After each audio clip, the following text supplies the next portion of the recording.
Hello student. Let's crack UPSC CSE के Hindi platform पर मैं शंकर झा आप लोगों का स्वागत करता हूं।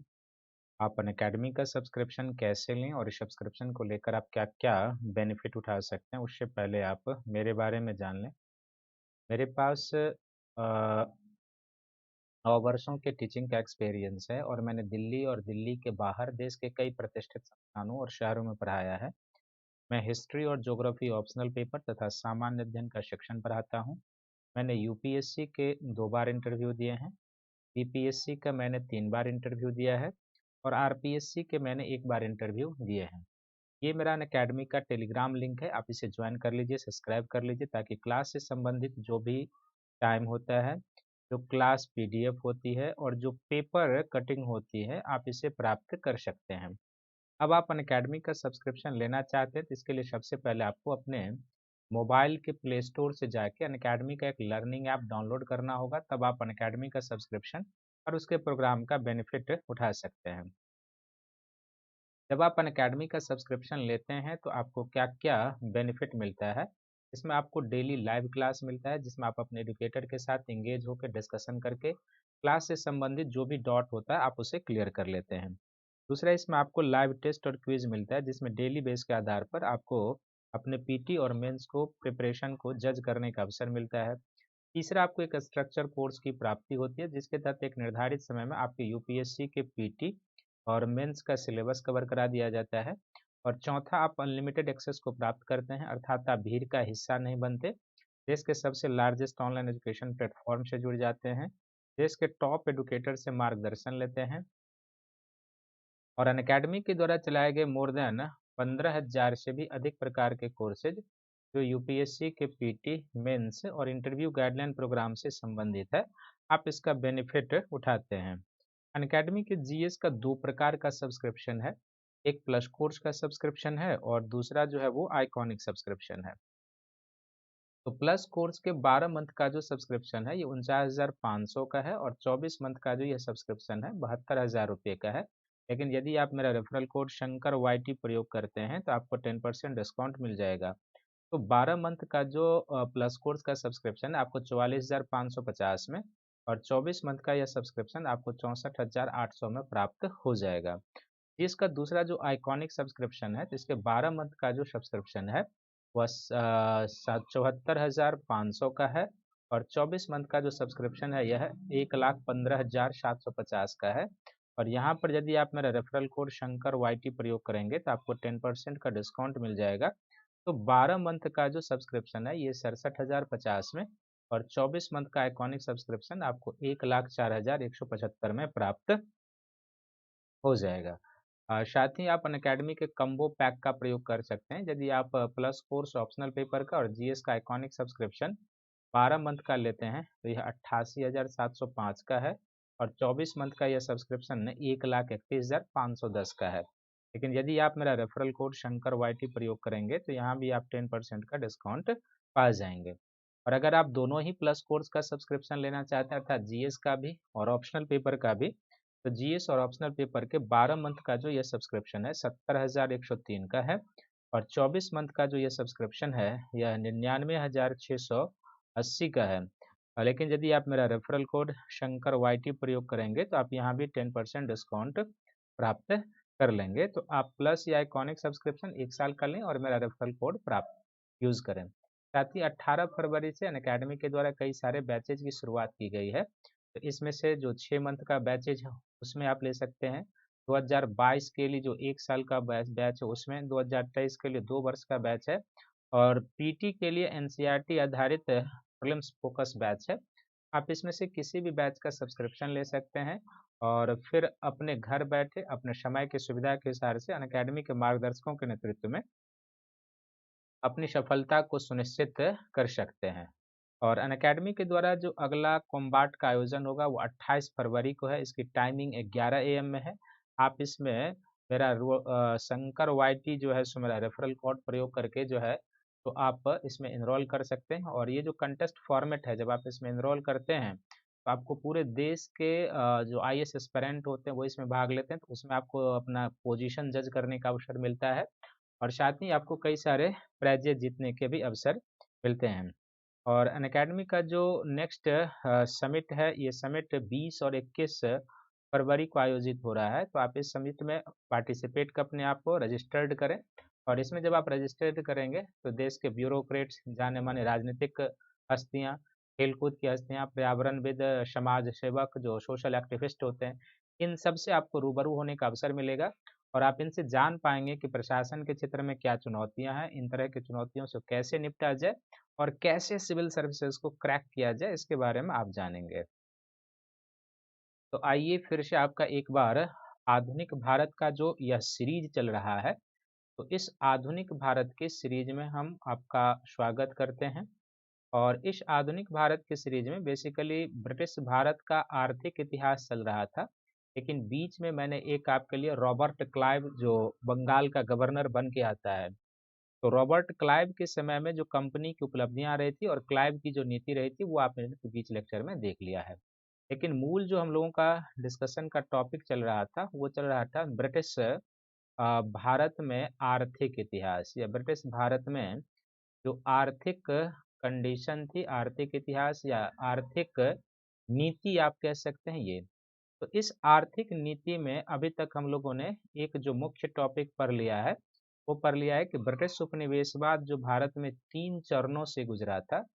तो ब्रिटिश उपनिवेशवाद के चरण के बारे में हम लोगों ने इस टॉपिक में अब डिस्कस कर लिया, ब्रिटिश उपनिवेशवाद के चरण के बारे में। और अब जो दूसरा सबसे महत्वपूर्ण टॉपिक है, वह है ब्रिटिश काल में भूधारण व्यवस्था कहेंगे, या इसको हम लोग एक तरीके से कहेंगे ब्रिटिश भारत में जो भू राजस्व प्रणाली थी, रेंट रेवेन्यू प्रणाली थी, किस प्रकार की थी, किस तरीके से ये काम करती थी, अब हम लोग इस टॉपिक पर डिस्कशन करेंगे। ये जो भू राजस्व प्रणाली ब्रिटिश भारत में है, या भूधारण पद्धति या भूभाटक पद्धति भी कहते हैं, ये आपके जीएस के पीटी के लिए भी बहुत ही महत्वपूर्ण टॉपिक, आपके जीएस मेंस के लिए भी बहुत मॉडर्न टॉपिक, और साथ ही यदि आपका यूपीएससी में हिस्ट्री ऑप्शनल पेपर है, तो ऑप्शनल पेपर के लिए भी ये बहुत ही महत्वपूर्ण टॉपिक है। तो तीनों ही फॉर्मेट में, यानी पीटी के लिए, मेंस के लिए और ऑप्शनल पेपर के लिए ये महत्वपूर्ण टॉपिक है। तो ब्रिटिश भारत में जो भूधारण पद्धति थी, हम लोग थोड़ा सा इसका एक भूमिका बना लेते हैं, तब थोड़ा थोड़ा धीरे धीरे आगे बढ़ते जाएंगे। तो ब्रिटिश भारत में क्या था कि 3 प्रकार की भूधारण पद्धति प्रचलन में थी, जिसमें एक को हम लोग कहते हैं अस्थाई बंदोबस्त कहते हैं। एक को क्या कहते हैं? अस्थाई बंदोबस्त। दूसरी जो व्यवस्था थी उसको हम लोग क्या कहते हैं? महलवारी या महालवारी बंदोबस्त कहते हैं, महालवारी बंदोबस्त कहते हैं। और जो तीसरी व्यवस्था ब्रिटिश भारत में थी भूधारण पद्धति की, उसको हम लोग रैयतवारी बंदोबस्त कहते हैं, या रैयतवारी प्रथा कहते हैं, रैयतवारी बंदोबस्त कहते हैं। ये 3 मुख्य भूधारण पद्धति थी, तीनों पर हम लोग चर्चा करेंगे। आज जो चर्चा का केंद्र बिंदु होगा, जो परमानेंट सेटलमेंट था, अस्थाई बंदोबस्त, इस पर चर्चा करेंगे, और अगले लेक्चर में हम लोग रैयतवारी और महलवारी बंदोबस्त पर चर्चा करेंगे। तो अस्थाई बंदोबस्त में हम लोग क्या क्या चर्चा करेंगे और किस तरीके से इस पर चर्चा होगी, इसका हम एक फॉर्मेट बना लेते हैं, फिर हम आपको लिए चलेंगे। आज के क्लास का जो टॉपिक हो जाएगा वो क्या हो जाएगा? अस्थाई बंदोबस्त। तो इस अस्थाई बंदोबस्त में क्या क्या चीजें थी और किस तरीके से चीजें थी, वो आप ध्यान से देखेंगे। तो सबसे पहले हम लोग देखेंगे अस्थाई बंदोबस्त लागू करने से पहले अब पूर्व की दशा क्या थी, पूर्वकालीन दशा, यानी कि अस्थाई बंदोबस्त लागू होने से पहले पूर्वकालीन दशा क्या थी, ये हम लोग देखेंगे, पूर्वकालीन दशा क्या थी। दूसरा हम लोग देखेंगे कि अस्थाई बंदोबस्त लागू करने के पीछे प्रेरक तत्व क्या था, अस्थाई बंदोबस्त क्यों लागू किया गया, उसके पीछे प्रेरक तत्व क्या था। तीसरा हम लोग देखेंगे कि अस्थाई बंदोबस्त का जो है प्रमुख पक्ष क्या था, प्रमुख पक्ष या प्रमुख विशेषता इसको कह सकते हैं कि इसमें क्या क्या तत्व था, उसके बारे में हम लोग देखेंगे। प्रमुख विशेषता के साथ साथ हम लोग देखेंगे कि इस व्यवस्था का गुण क्या था, गुण क्या था, अस्थाई बंदोबस्त का गुण क्या था, यानी कि, और तीसरा फिर लास्ट में देखेंगे इस व्यवस्था का अवगुण क्या था, अवगुण क्या था, दोष जिसको आप कहते हैं, अवगुण क्या था, वो हम लोग देखेंगे। और फिर लास्ट में हम लोग इसका निष्कर्ष निकालेंगे, और निष्कर्ष निकालने के लिए तो हम सभी टॉपिक में आपसे चर्चा करते हैं। तो इस तरीके से अस्थाई बंदोबस्त का जो फॉर्मेटिंग होगा इसी तरीके से आपको देखना है। तो सबसे पहले चलिए कि अस्थाई बंदोबस्त के पहले जो पूर्वकालीन दशा थी वो कैसी स्थिति थी और क्यों कंपनी को एक अस्थाई बंदोबस्त की जरूरत पड़ती है, उससे समझ जाएंगे। तो सबसे पहला क्या था कि अस्थाई बंदोबस्त से पहले जो पूर्वकालीन दशा थी, पूर्वकालीन दशा क्या थी वो आपको ध्यान में रखना। पूर्वकालीन दशा क्या थी और पूर्वकालीन दशा क्या थी ये आप समझ जाएंगे, तो इससे आप यह भी समझ जाएंगे इसके पीछे प्रेरक तत्व कौन था, कौन से ऐसे एलिमेंट थे जिसने ईस्ट इंडिया कंपनी के कर्मचारियों को, उसके नीति निर्माताओं को अब प्रेरित किया कि आप एक परमानेंट सेटलमेंट भारत में लागू करें।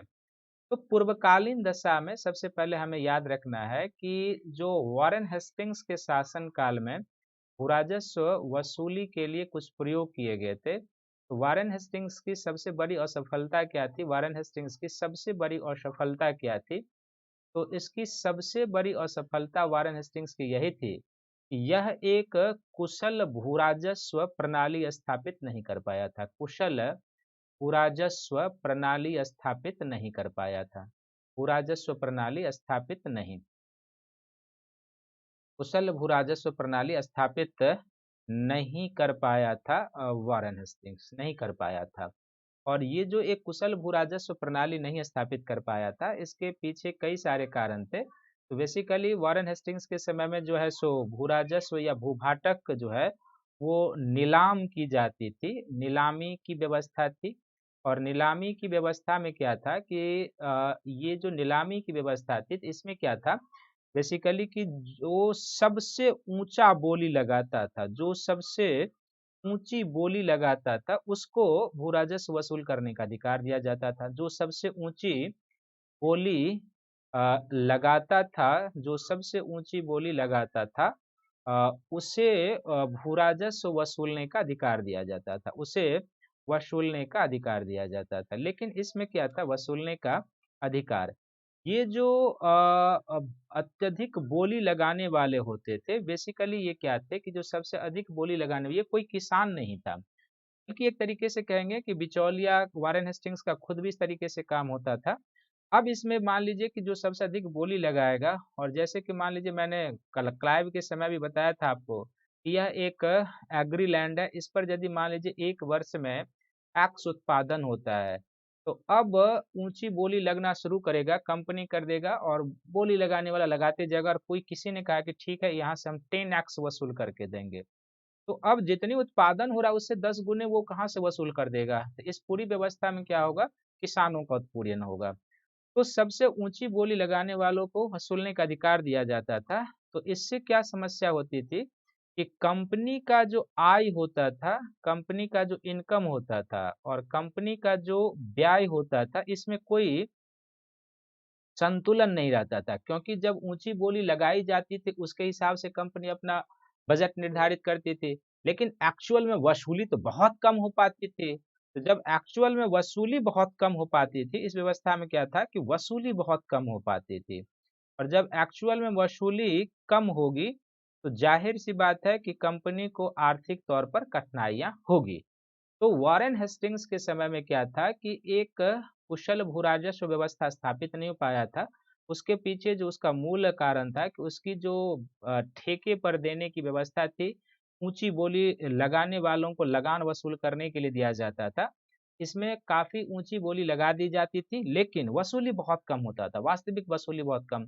तो कंपनी जब बोली लगती तो उसके हिसाब से बजट तय करता था, वसूली काफी कम हुई, तो इससे कंपनी को खर्च करने में काफी परेशानियां हो रही थी।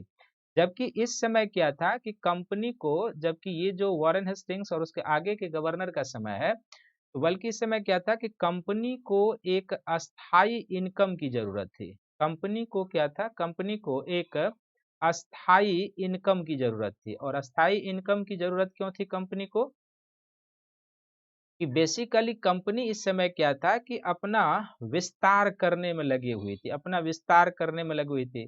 तो इस विस्तार करने में जो लगी हुई थी तो युद्धों का भी खर्च निकालना था, युद्धों का खर्च निकालना है कंपनी को। दूसरा क्या करना है, कंपनी के कर्मचारियों का वेतन निकालना है, यहाँ से वेतन भत्ते जो भी होता था ये निकालना है। तो इस परिस्थिति में क्या था कि चूंकि ये मैसूर के साथ युद्ध में संघर्ष है, मराठों के साथ संघर्ष है, अन्य शक्तियों के साथ संघर्ष है, तो कंपनी को एक ऐसे समय में जब एक फिक्स इनकम की जरूरत थी ताकि वो अपना सही तरीके से युद्ध का बजट तय कर पाए, कंपनी के कर्मचारियों को वेतन भत्ते पेंशन दे सके, कंपनी के शेयर होल्डर्स का जो है सो जो लाभांश है वो मिल सके, तो एक फिक्स इनकम की जरूरत थी। जबकि वारेन हेस्टिंग्स के समय में ये व्यवस्था पूरी तरीके से असफल हो चुकी थी। तो ये जो वारेन हेस्टिंग्स की व्यवस्था असफल हो चुकी थी, ये अस्थाई बंदोबस्त को लागू करने के पीछे एक प्रेरक तत्व के रूप में था।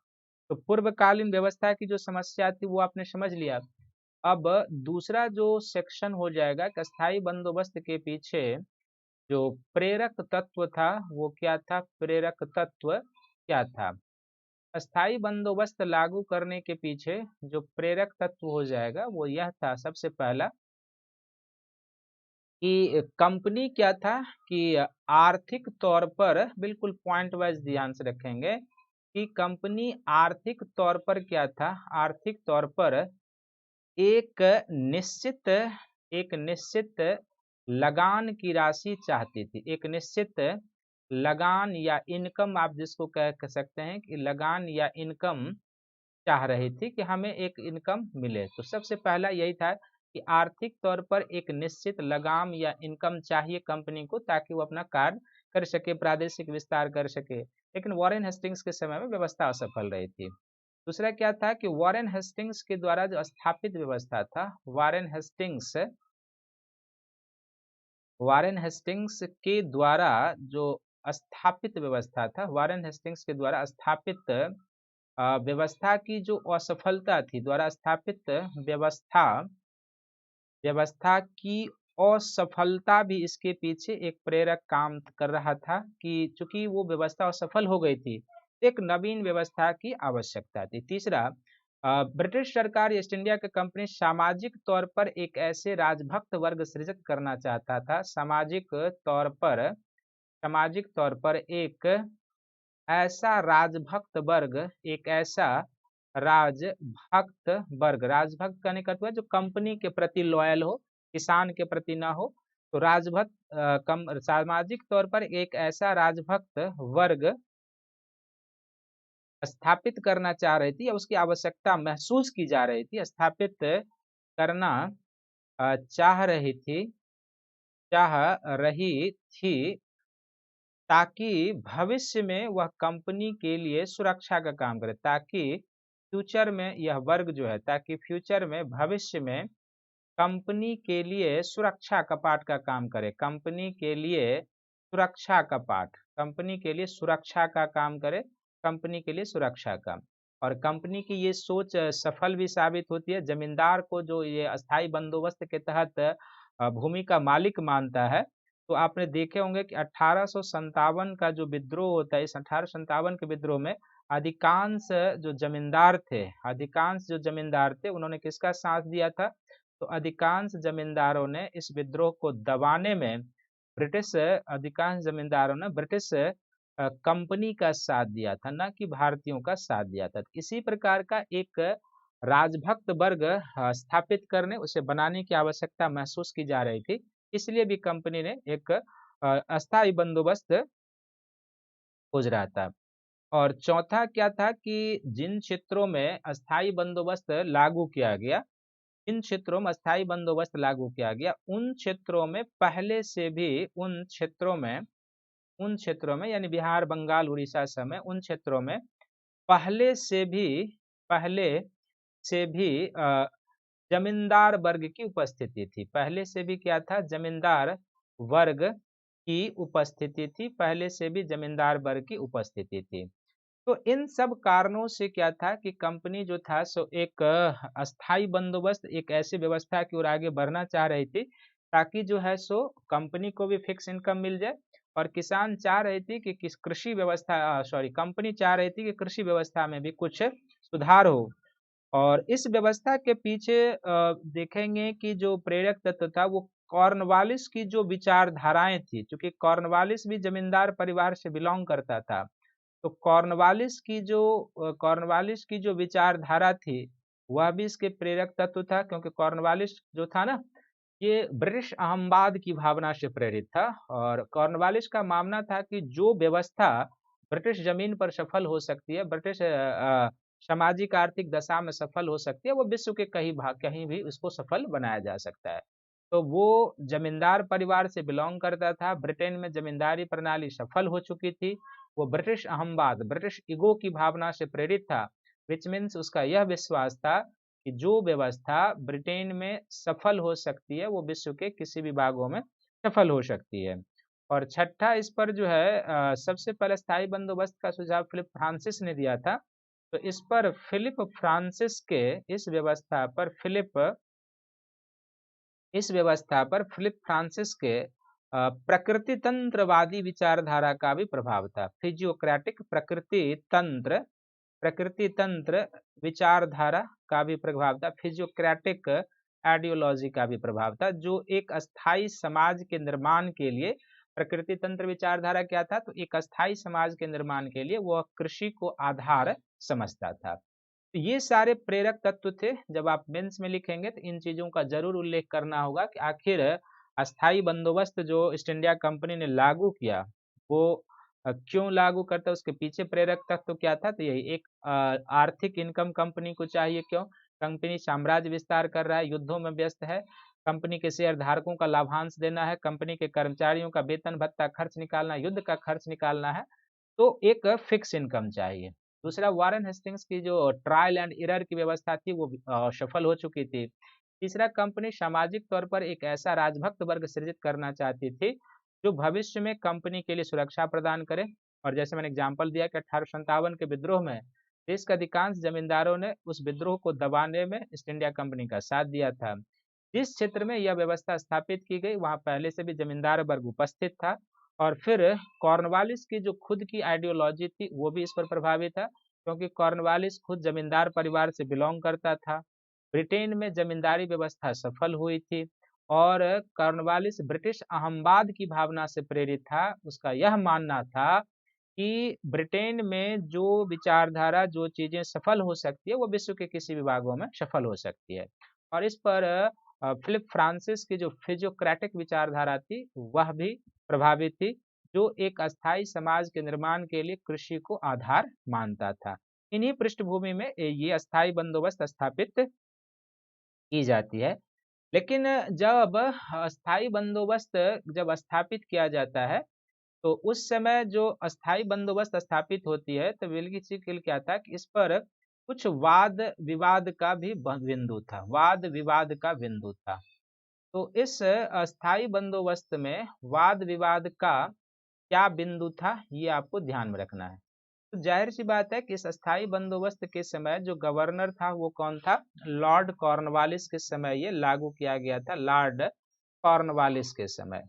और लॉर्ड कॉर्नवालिस के समय जो यह लागू किया गया था, इस समय राजस्व बोर्ड के दो और मेंबर थे। राजस्व बोर्ड के दो और मेंबर थे। तो राजस्व बोर्ड के जो दो और मेंबर थे कॉर्नवालिस के सहयोगियों में, एक जॉन शोर था, और दूसरा जिसके सहयोगियों में थे वो जॉन शोर के साथ क्या था कि एक और सहयोगी था जिसको हम लोग कहते हैं जॉन शोर, जेम्स ग्रांट था।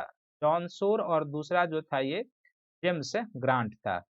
तो कॉर्नवालिस का जो है इन दोनों के साथ तीन बिंदुओं पर विवाद था। और तीन बिंदु क्या थे? सबसे पहला क्या था? अस्थाई बंदोबस्त के अंतर्गत जो विवाद था, पहला विवाद था कि व्यवस्था किसके साथ किया जाए, यानी कि परमानेंट सेटलमेंट या ये जो जमींदारी व्यवस्था किसके साथ किया जाए, किसको भूमि का मालिक किया जाए, किसके साथ। इस पर दो प्रश्न था, दो व्यक्ति, कि यह व्यवस्था आखिर किसान के साथ किया जाए या फिर जमींदार के साथ, दोनों में से किसके साथ किया जाए, ये था। दूसरा जो इसमें चर्चा का या वाद विवाद का बिंदु था तीनों के बीच, वह यह था कि उपज में सरकार का कितना हिस्सा होना चाहिए। उपज में जो उपज होती है तो उपज में कंपनी की हिस्सा कितनी होनी चाहिए, कंपनी का कितना हिस्सा होना चाहिए, जो उपज होती है तो उसमें कंपनी का कितना हिस्सा होना चाहिए।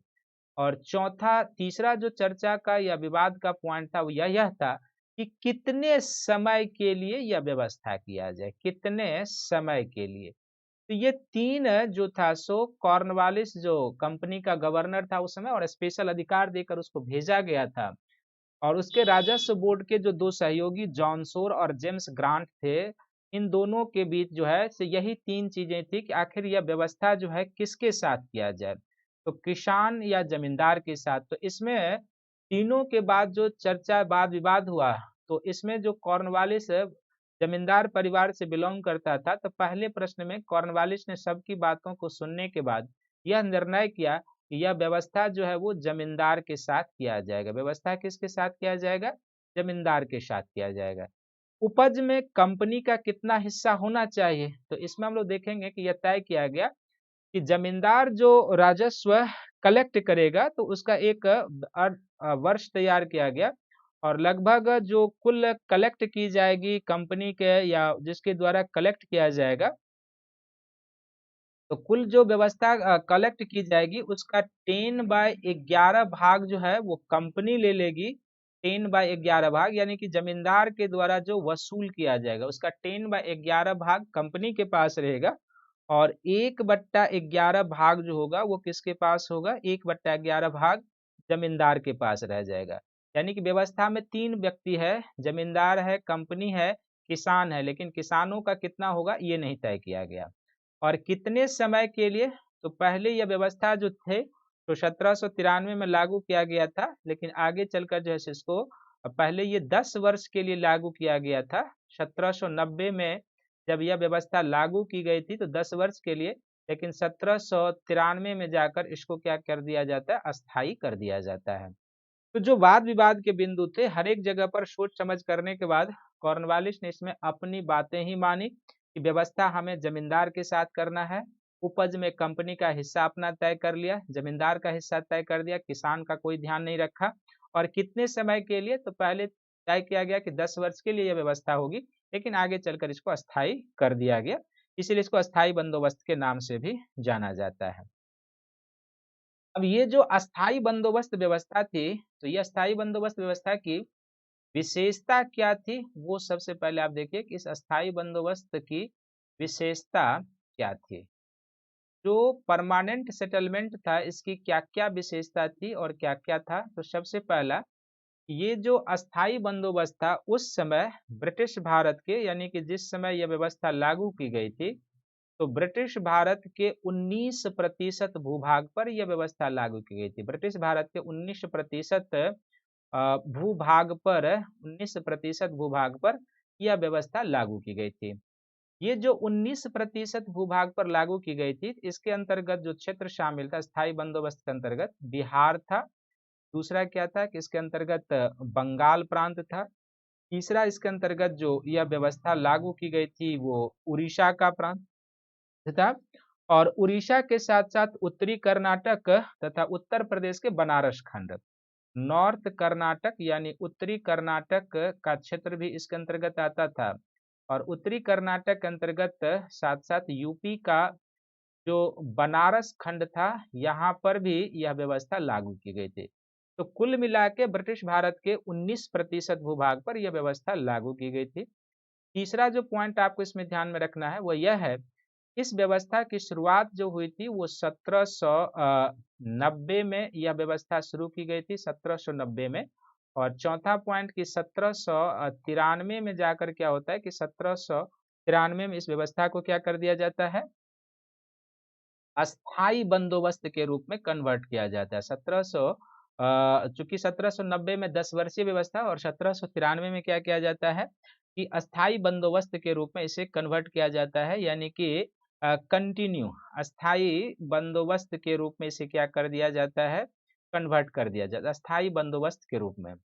चौथा, पाँचवाँ इस व्यवस्था में क्या था कि इस व्यवस्था में जमींदार को जो है भूमि का स्वामी माना गया। जमींदार को भूमि का स्वामी माना गया, यानी किसान जो वास्तव में अभी तक भूमि के स्वामी होते आ रहे थे उनसे हटाकर जमींदार को भूमि का स्वामी माना गया। लेकिन यहाँ पर यदि आप देखेंगे भूमि का स्वामी माना गया, तो जमींदार भी कंपनी की दशा में, कंपनी की नजर में रैयत का ही हैसियत थी उसकी, ये भी ध्यान रखेंगे। तो ये जो जमींदार था, छठा पॉइंट, ये जमींदारों को जो था एक तरीके से वंशानुगत अधिकार भी दिए गए थे। जमींदारों को क्या था? वंशानुगत अधिकार थे, यानी कि इनके जो भूभाटक वसूल करने के अधिकार थे वो पीढ़ी दर पीढ़ी चलते रहते थे, वंशानुगत अधिकार थे।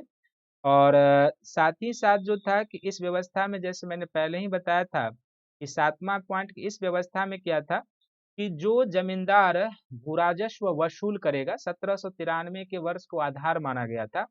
उस वर्ष जो भूराजस्व वसूल हुई थी, तो उसमें जो कंपनी का हिस्सा था, तो कंपनी का हिस्सा तय कर लिया गया कि जो जमींदार वसूलेगा उसमें से 10/11 हिस्सा जो भाग जो होगा वो किसका होगा? कंपनी का होगा। और शेष इसमें 1/11 भाग जो होगा वो किसका होगा? वो इसका हो जाएगा, यानी कि जमींदार का हो जाएगा। तो कुल मिलाकर आप देखेंगे कि इस व्यवस्था में कौन है कि 3 पक्ष है, लेकिन 2 पक्ष की आमदनी फिक्स है। इस व्यवस्था में सबसे शीर्ष पर कौन है? तो इस व्यवस्था में सबसे शीर्ष पर जो है वो कंपनी है। अस्थाई बंदोबस्त में सबसे शीर्ष पर कौन है? Permanent settlement. और इसके आधार पर कौन है? तो एक तरफ इसके आधार पर कौन है? जमींदार है, जो सभी अधिकार का मालिक है, और जो किसान उत्पादक है इसके पास कुछ नहीं। तो कंपनी, इस व्यवस्था में कंपनी की आय भी निर्धारित है। कंपनी की आय भी क्या है? निर्धारित है, क्योंकि ये तय कर लिया गया है कि जमींदार द्वारा जो वसूला जाएगा उसमें कंपनी का कितना अंश होगा। जो जमींदार है इसका भी आय निर्धारित हो चुका है, और इतना ही नहीं बल्कि ये तो और अधिक वसूलेगा, तो इसका भी आय निर्धारित है। लेकिन जो उत्पादक है, उत्पादक का आय निर्धारित नहीं है। उत्पादक के आय पर, किसान के आय पर इस व्यवस्था में ध्यान नहीं रखा गया था, ध्यान नहीं रखा गया था कि कितना इनकी होनी चाहिए। तो सातवां पॉइंट ये याद रखेंगे। और जमींदारों को जो था सो अन्य कार्यों से भी इसमें वंचित कर दिया गया था, वंशानुगत अधिकार था। आठवां क्या था कि इस परमानेंट सेटलमेंट एक्ट के तहत क्या था कि 1794 में एक कानून लाया गया, जिसे सूर्यास्त कानून, सनसेट सूर्यास्त कानून के नाम से जाना जाता था, सूर्यास्त कानून।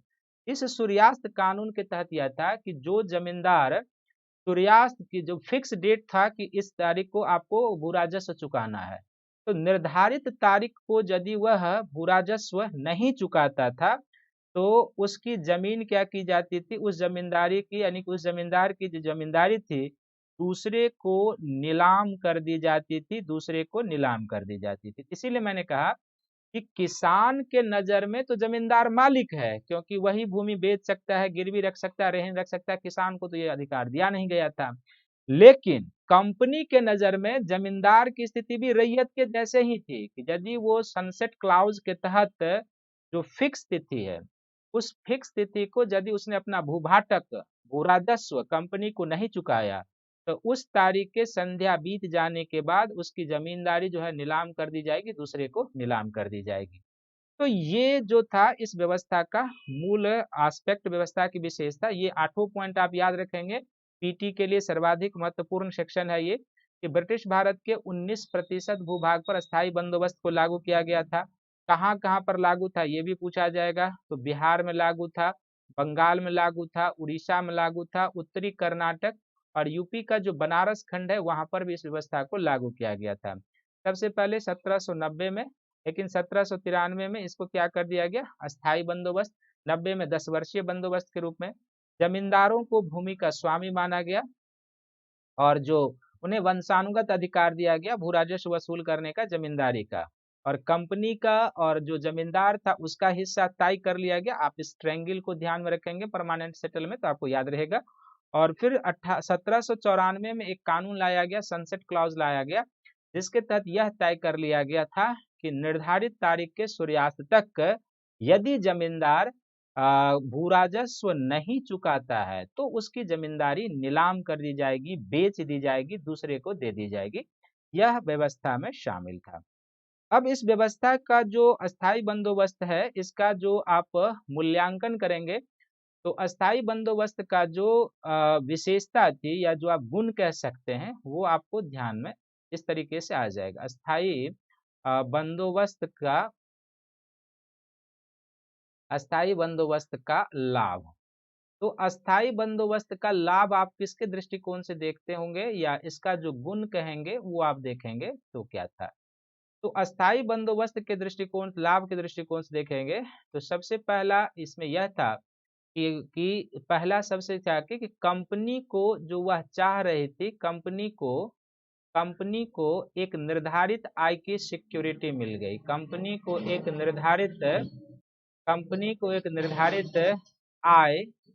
निर्धारित आय की सिक्योरिटी मिल गई, यानी कि कंपनी को एक निर्धारित आय की गारंटी मिल गई।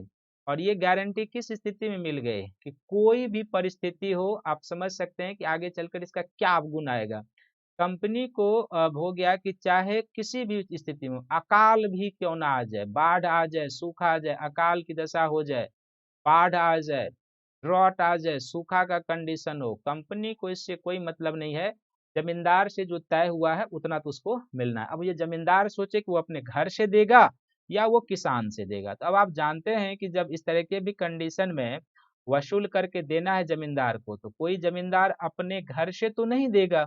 और जब कोई जमींदार अपने घर से नहीं देगा तो आप जान सकते हैं कि ऐसी परिस्थिति में क्या होगा, वह किसानों से वसूल करने का प्रयास करेगा, और किसानों से जो वसूल करने का प्रयास करेगा तो किसानों का उत्पीड़न होगा।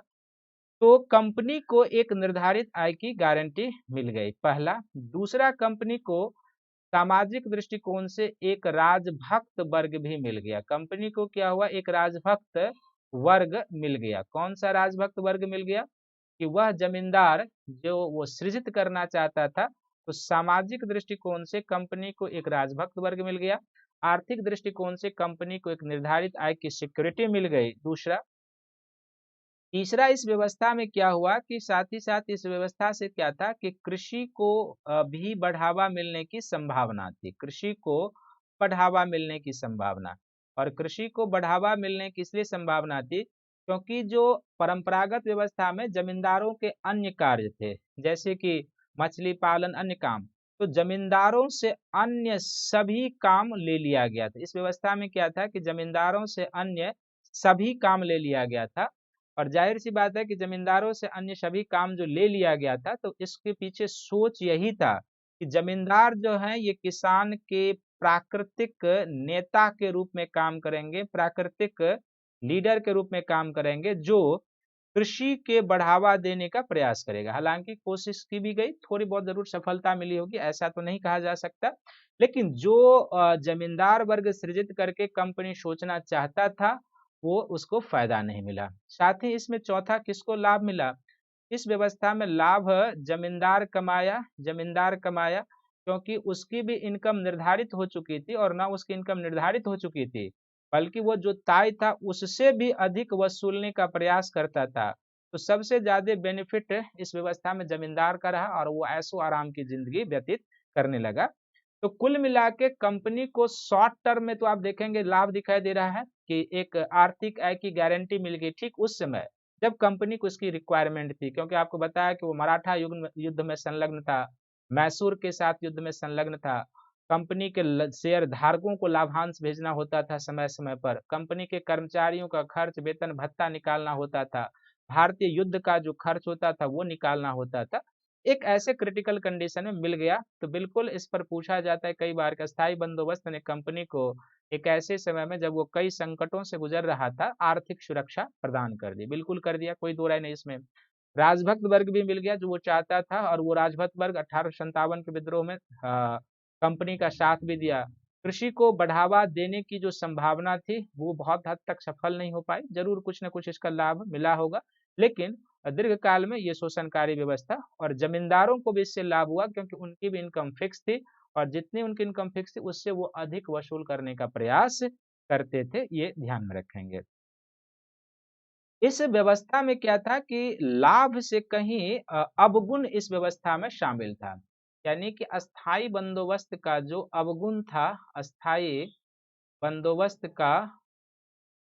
अस्थाई बंदोबस्त का दोष। तो अस्थाई बंदोबस्त का जो दोष था वो क्या था और किस तरीके से था, तो वो आप ध्यान से देखेंगे। स्थायी बंदोबस्त का जो दोष था, सबसे पहला इसमें दोष यह था कि आर्थिक दृष्टिकोण से भी देखा जाए तो सबसे एक एक पॉइंट करके आप देखिए। आर्थिक दृष्टिकोण से यदि देखा जाए तो आर्थिक दृष्टिकोण से दीर्घकाल में कंपनी के लिए भी यह व्यवस्था हानिकारक साबित हुई। दीर्घकाल में कंपनी के लिए व्यवस्था हानिकारक। कंपनी के लिए व्यवस्था क्या था कि दीर्घकाल में कंपनी के लिए व्यवस्था हानिकारक साबित हुई। हानिकारक कैसे साबित हुई कि अब चूंकि कंपनी का इनकम तो तय था, तो कंपनी का इनकम तय था, तो यदि उत्पादन अधिक हो, इस कंडीशन में भी उत्पादन अधिक होने की तो कोई संभावना थी नहीं, उत्पादन अधिक हो या जमींदार अधिक भूराजस्व भूभाटक वसूल भी करे, अधिक वसूलने की स्थिति, इन दोनों ही स्थिति में क्या था कि कंपनी की आय बढ़ने वाली नहीं थी। ये क्या था कि कंपनी की आय इससे बढ़ने वाली नहीं थी, कंपनी की आय बढ़ने वाली नहीं थी, कंपनी की आय बढ़ने वाली नहीं थी, क्योंकि कंपनी का आय क्या था, फिक्स था। इस दोनों ही परिस्थिति में यदि भूराजस्व वसूला जाता था अधिक, तो ये कौन रख लेता था, तो बेसिकली ये जमींदार रख लेता था, ये कंपनी के पास भी नहीं जाता था। तो सबसे पहला आर्थिक दृष्टिकोण से, तात्कालिक दृष्टिकोण से या तात्काल को ध्यान में रखते हुए कंपनी को एक आर्थिक सुरक्षा जरूर मिल गई, लेकिन दीर्घकालीन दृष्टिकोण से कंपनी के लिए यह व्यवस्था हानिकारक सिद्ध हुई, क्योंकि अधिक वसूली के क्रम में भी, अधिक उत्पादन के क्रम में, जिसकी संभावना बहुत कम थी उत्पादन की, यदि वसूलता था जमींदार तो वो अपने पास रख लेता था, क्योंकि जो निर्धारित था वह कंपनी के पास जाता था। दूसरा इस व्यवस्था में क्या था कि सामाजिक दृष्टिकोण से भी यदि देखा जाए, सामाजिक दृष्टिकोण से, तो यदि सामाजिक दृष्टिकोण से देखा जाए तो इस व्यवस्था में क्या था कि सामाजिक दृष्टिकोण से भी दीर्घकाल में यह व्यवस्था कंपनी के लिए हानिकारक, दीर्घकाल में कंपनी के लिए क्या था, हानिकारक था, कंपनी के लिए व्यवस्था हानिकारक। क्यों हानिकारक, तो तात्कालीन दृष्टिकोण से आपने एक छोटे से भारतीय समाज के वर्ग जमींदार को अपना हितैषी बना लिया, लेकिन इस व्यवस्था के लागू होने से जो शोषणकारी व्यवस्था थी, लाखों भारतीय इससे असंतुष्ट हुए, किसान शोषण का शिकार हुए, जो आगे चलकर असंतोष किसान पेजेंट के रूप में, किसान विद्रोह के रूप में निकल कर आएगा। तो सामाजिक दृष्टिकोण से जरूर कंपनी ने जमींदारों का एक राजभक्त वर्ग सृजित किया, लेकिन बड़े पैमाने पर दीर्घकालीन दृष्टिकोण से देखा जाए तो भारतीय समाज का एक बहुत बड़ा तबका, लाखों लोग कंपनी की इस कार्यशैली से असंतुष्ट हुए, खासकर किसान, और किसानों का यह असंतोष धीरे धीरे कृषक विद्रोह के रूप में कन्वर्ट होगा। तीसरा देखेंगे कि किसानों के दृष्टिकोण से यदि हम लोग देखेंगे, किसानों के दृष्टिकोण से यदि इस व्यवस्था को देखेंगे तो कुल मिलाकर किसानों के दृष्टिकोण से यह व्यवस्था जो थी, कुल मिलाकर किसानों के लिए यह व्यवस्था अत्यधिक शोषणकारी और किसानों के उत्पीड़न का कारण बनती है, किसानों के उत्पीड़न का। क्योंकि मैंने पहले ही आपको ट्रायंगल में दिखा दिया है कि इस व्यवस्था में क्या था कि अधिक से अधिक कर तय कर दिया गया था, और दो पक्ष जो इस व्यवस्था का था, जमींदार और सरकार, उसकी आमदनी तो तय थी, लेकिन किसान की आमदनी पर इस व्यवस्था में कोई ध्यान में रखा नहीं गया था। तो इस पूरी की पूरी व्यवस्था में किसी न किसी रूप में सरकार भी लाभान्वित रहा, जमींदार भी काफी लाभान्वित हुए, लेकिन किसानों के लिए यह व्यवस्था जो है सबसे उत्पीड़नकारी, सबसे शोषणकारी व्यवस्था के रूप में उभरकर सामने आई थी। चौथा क्या हुआ था कि इस व्यवस्था को यदि आप कृषि के दृष्टिकोण से देखेंगे तो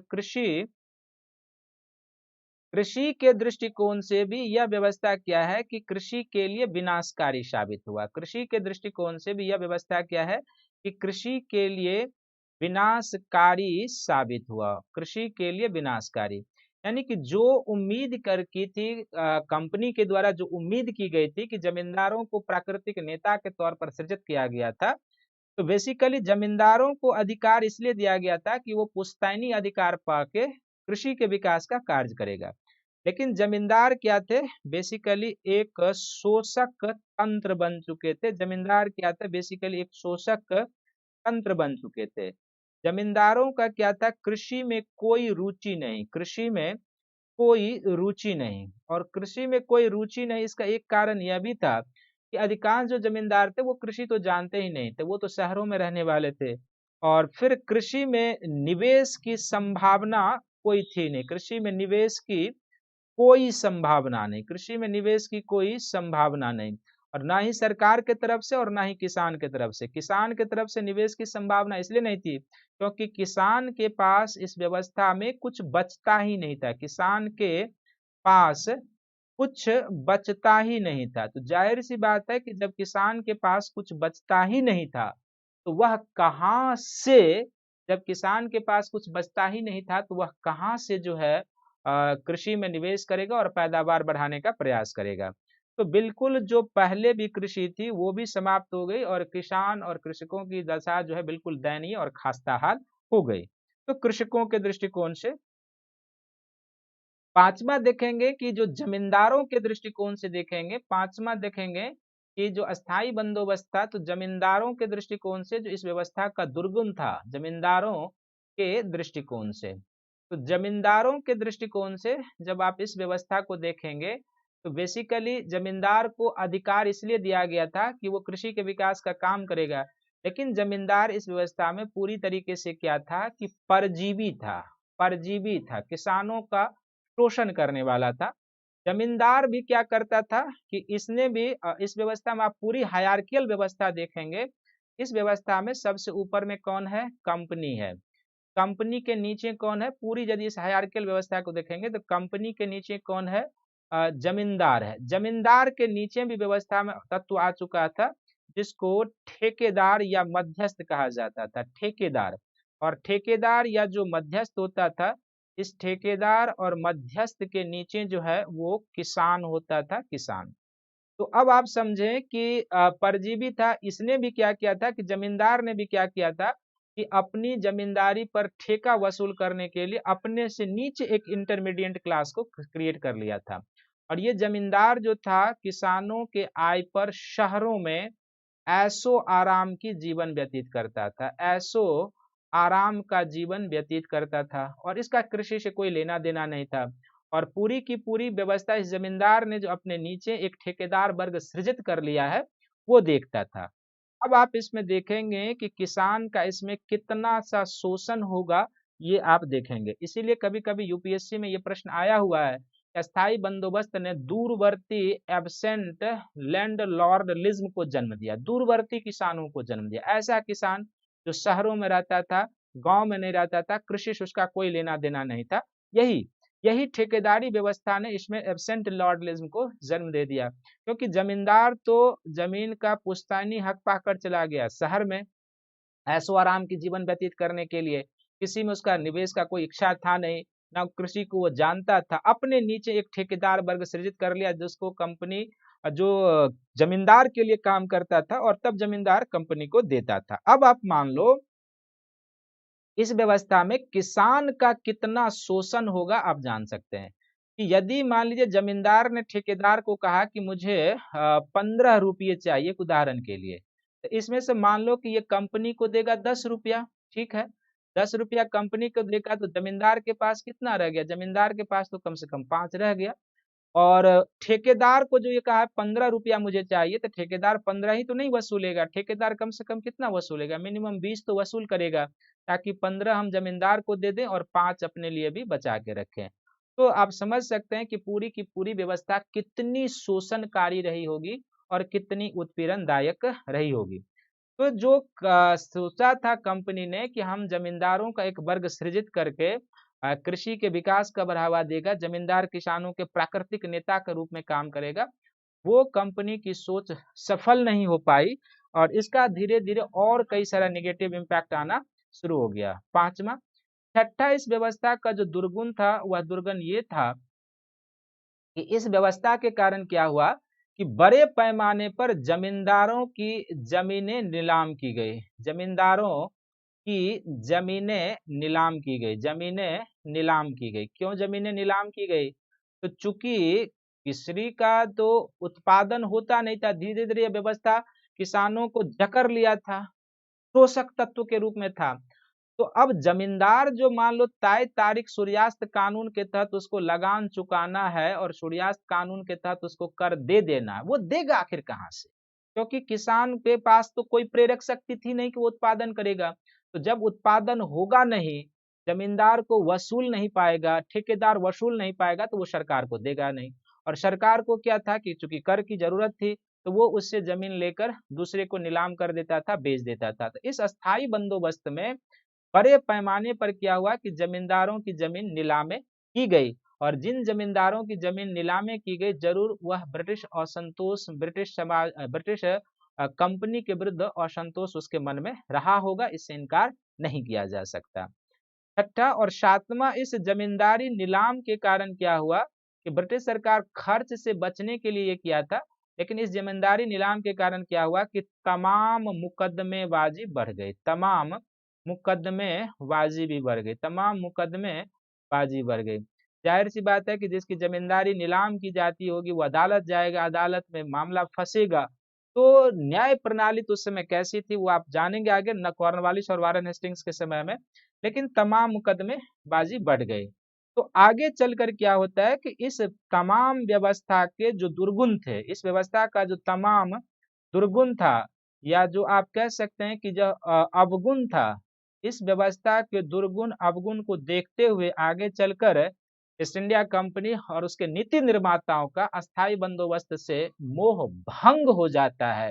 और अस्थाई बंदोबस्त से मोह भंग हो जाने के बाद वह दूसरी व्यवस्था की ओर प्रेरित होता है। यही कारण है कि दूसरी व्यवस्था के रूप में रैयतवारी और महलवारी व्यवस्था आता है। तो रैयतवारी और महलवारी व्यवस्था के आने के पीछे एक कारण यह भी था कि अस्थाई बंदोबस्त अपने परिणाम देने में असफल रहा था, और वो एक कारण बन गया।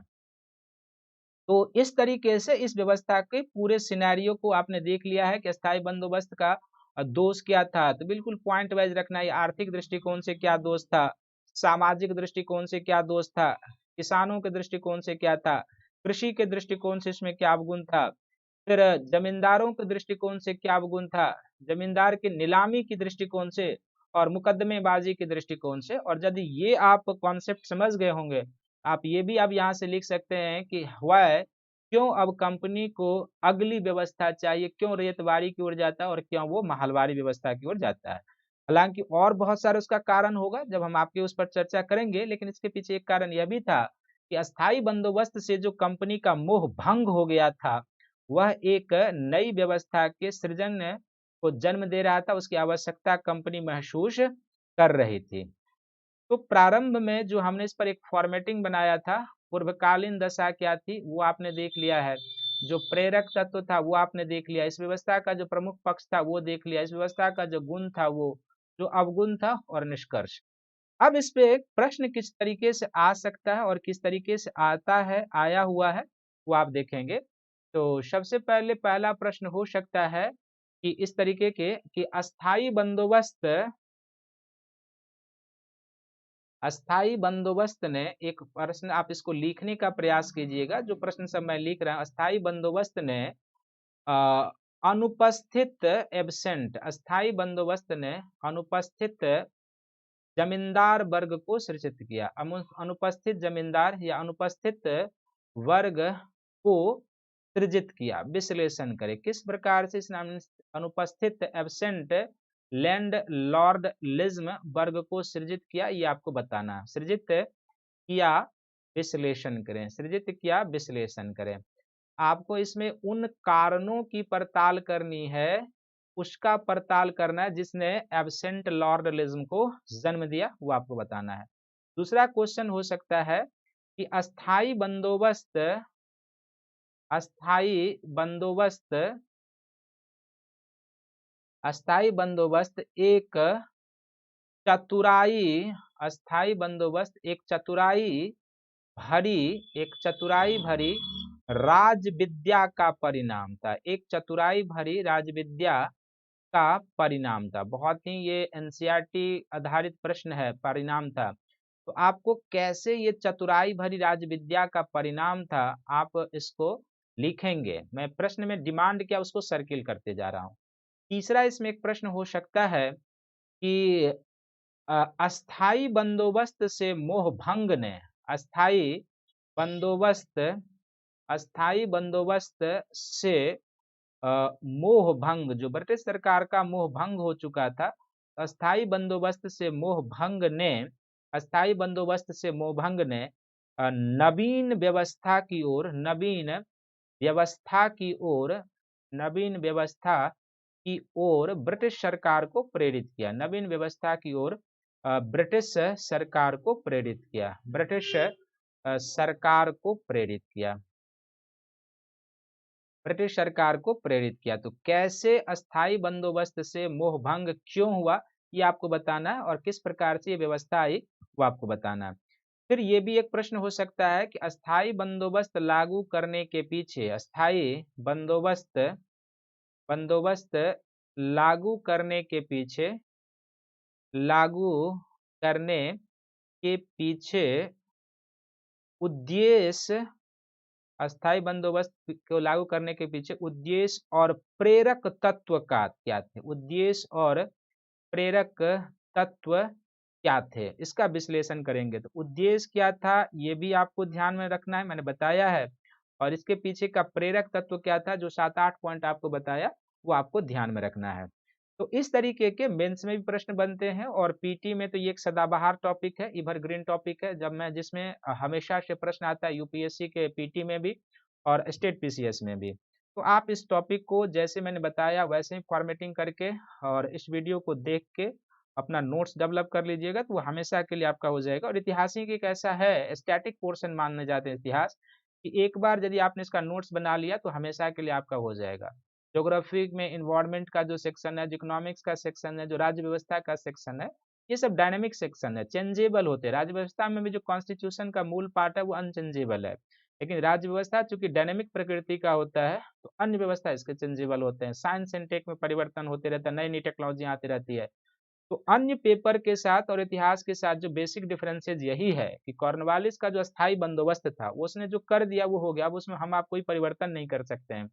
केवल होता है क्या है कि हर एक टीचर के पढ़ाने का टेक्निक अलग होता है, समझाने का तरीका अलग होता है। तो मुझे नहीं लगता है कि हमसे कोई बेहतर इस टॉपिक को आपको सरल भाषा में समझाया होगा। अभी तक आपने भी क्लास की होगी ऑफलाइन ऑनलाइन, एक बार मैंने जो बता दिया उससे आप मैच कर लेंगे, क्वालिटी से पता चल जाएगा। तो इस वीडियो को आप लोग देखिए, लाइक कीजिए, शेयर कीजिए, सब्सक्राइब कीजिए। और फिर अनअकैडमी के द्वारा जो 18 फरवरी से बैचेज शुरू हो रहे हैं, जो आप 6 मंथ के लिए हो रहा है, जो 1 सालों के लिए 2022 के लिए, 2023 के लिए 2 सालों का बैच है। फिर एनसीईआरटी आधारित प्रीलिम्स फोकस बैच है। इसमें से किसी भी बैच का आप सब्सक्रिप्शन लेके अपने घर बैठे यूपीएससी का प्रिपरेशन कर सकते हैं, और अनअकैडमी के मार्गदर्शकों के नेतृत्व में अपनी सफलता को आप सुनिश्चित कर सकते हैं। साथ ही 20 और 21 फरवरी को अनअकैडमी का समिट 2 आयोजित हो रहा है, जिसमें आप बहुत सारे जाने माने हस्तियों को सुन सकते हैं, जिसमें कई सारे ब्यूरोक्रेट्स, अशोक खेमका जैसे ब्यूरोक्रेट्स होंगे, कई सारे जो हैं सो पॉलिटिशियन होंगे, सोशल एक्टिविस्ट होंगे, पर्यावरणविद होंगे, जिनके विचार आपको जानने सुनने को मिलेंगे। और उनसे आप प्रशासन में क्या चुनौतियां आती है, कैसे आप उसको टेकल करेंगे, कैसे यूपीएससी क्रैक करेंगे, ये सारी चीजें आपको बताई जाएगी। और एकेडमी का जो नेक्स्ट कॉम्बाट है ये 28 फरवरी को आयोजित होगा। इसकी टाइमिंग 11 AM है। तो इसमें से आप मेरा रेफरल कोड शंकर YT प्रयोग करके आप इसमें इनरोल हो जाएं। और जब आप इनरोल होंगे तो आपको इसमें क्या है कि चूंकि पूरे देश के प्रतिभागी आईएएस एस्पिरेंट इस कॉन्टेस्ट में भाग लेते हैं, तो उन सब के बीच जब रिजल्ट आएगा तो आपको अपनी स्थिति को जज करने का अवसर मिलेगा कि आप कहाँ पर हैं, और फिर कई सारे एक्साइटिंग प्राइजेज भी आपको जीतने का इसमें अवसर मिल जाएगा। और इस वीडियो को आप लाइक कीजिए, शेयर कीजिए, सब्सक्राइब कीजिए। आपका जितना ही लाइक शेयर सब्सक्राइब आएगा वो उतना ही मुझे प्रेरित करेगा, मैं आपके लिए अच्छे से अच्छे मटेरियल लाने का प्रयास करूंगा। तो अपने अपने ग्रुप में सभी लोग शेयर करें ताकि अधिक से अधिक लोग इसका बेनिफिट उठा सकें। और सभी को थैंक यू है, धन्यवाद है। अगले लेक्चर में हम आपके लिए रैयतवारी बंदोबस्त और महलवारी बंदोबस्त के बारे में लेकर आएंगे। तब तक आप इस वीडियो को देखिए, लाइक कीजिए, शेयर कीजिए, सब्सक्राइब कीजिए। थैंक यू है, धन्यवाद।